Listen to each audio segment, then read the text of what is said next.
नमस्कार, स्वागत है आपका डीटीवी भारत में और मैं हूं आपके साथ सृष्टि श्रीवास्तव। बिहार में ऐसे कई मुद्दे हैं जिसको लेकर बीजेपी और जेडीयू आमने सामने नजर आते हैं। कई मुद्दे हैं लेकिन खुलकर कभी ये चीज दिखी नहीं। लेकिन अब बिहार में बीजेपी और जेडीयू वर्सेस हो गया है, वर्सेस ये अब खुल के दिखने लगा है, बीजेपी वर्सेस जेडीयू। और कई मुद्दे भी है वो भी खुलकर सामने आने लगे हैं। और फिलहाल का मुद्दा शराबबंदी है, जिसको लेकर बीजेपी और जेडीयू अलग अलग खेमे में नजर आ रहा है। जी हाँ, बीजेपी के प्रदेश अध्यक्ष संजय जायसवाल ने एक बार फिर से फेसबुक पर पोस्ट करके यूं कह सकते हैं जेडीयू को मीठा मीठा सुनाया है। क्या कुछ लिखा है उन्होंने, हम आपको पढ़कर सुना देते हैं। आपकी स्क्रीन पर वो चल रहा होगा, उस पर उन्होंने लिखा है, चलिए माननीय जी को यह समझ आ गया कि एनडीए गठबंधन का निर्णय केंद्र द्वारा है और बिल्कुल मजबूत है, इसलिए हम सभी को साथ चलना है।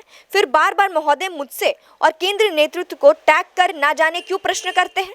एनडीए गठबंधन को मजबूत रखने के लिए हम सभी को मर्यादाओं का ख्याल रखना चाहिए, ये एक तरफा अब नहीं चलेगा।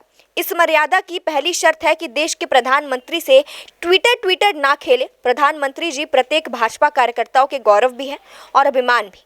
उनसे अगर कोई बात कहनी हो तो जैसा माननीय ने लिखा है, बिल्कुल सीधा बातचीत होनी चाहिए। ट्विटर खेलकर अगर उन पर सवाल करेंगे तो बिहार के भाजपा कार्यकर्ता इसका जवाब देने अच्छे से जानते हैं।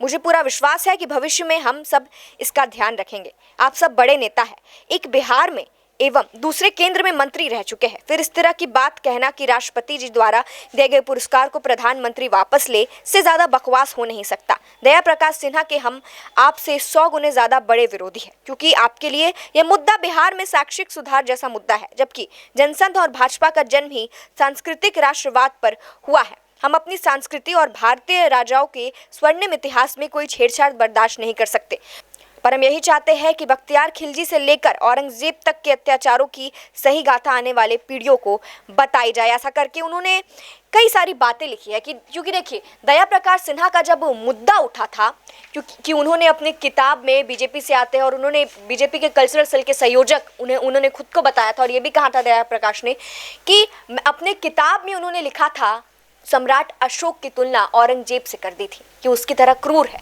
इस पर बहुत सियासत तेज हुई थी और यहाँ पर दो नेताओं का जो नाम लिया है संजय जायसवाल ने, वो उपेंद्र कुशवाहा और जेडीयू के राष्ट्रीय अध्यक्ष ललन सिंह को उन्होंने तंज कसा है ट्विटर कह के, क्योंकि दोनों ने ही इसके खिलाफ बयान दिया था और दोनों ने ही साफ तौर पर ये बातें कही थी।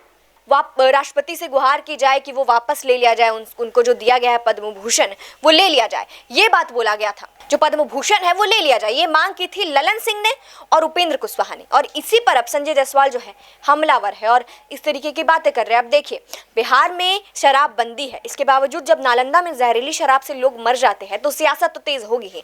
और कई बातें भी इस पर खुलकर सामने आई थी। बीजेपी के संजय जायसवाल को जेडीयू के प्रवक्ता अभिषेक झा ने काफी कुछ कह दिया था। जब गोपालगंज में जहरीली शराब से लोग मरे थे दिवाली वाले दिन, तब संजय जायसवाल मिलने गए थे, जिस पर अभिषेक झा ने प्रश्न उठाया और पूछा कि वो क्यों मिलने गए थे, क्या ये एनडीए की नीति के खिलाफ नहीं हुआ, ऐसा उन्होंने कहा था।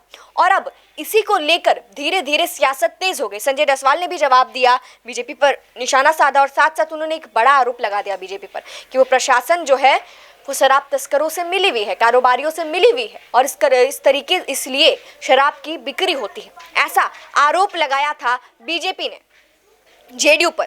और फिर अब भी इसको लेकर सियासत तेज है और कहीं ना कहीं यूपी के चुनाव में भी इसका असर देखने को मिल रहा है, क्योंकि बीजेपी और जेडीयू अलग अलग लड़ेगी, ये बातें सामने आ रही है। और यहाँ भी संजय जायसवाल ने एक और हमला कर दिया है, एक और मुद्दा उठाकर, और वो मुद्दा उठाया है दया प्रकाश सिन्हा का। आगे देखना होगा कि इसका जवाब देती है जेडीयू या नहीं। फिलहाल इस खबर में इतना ही। इसी के साथ देखते रहे डीटीवी भारत। धन्यवाद।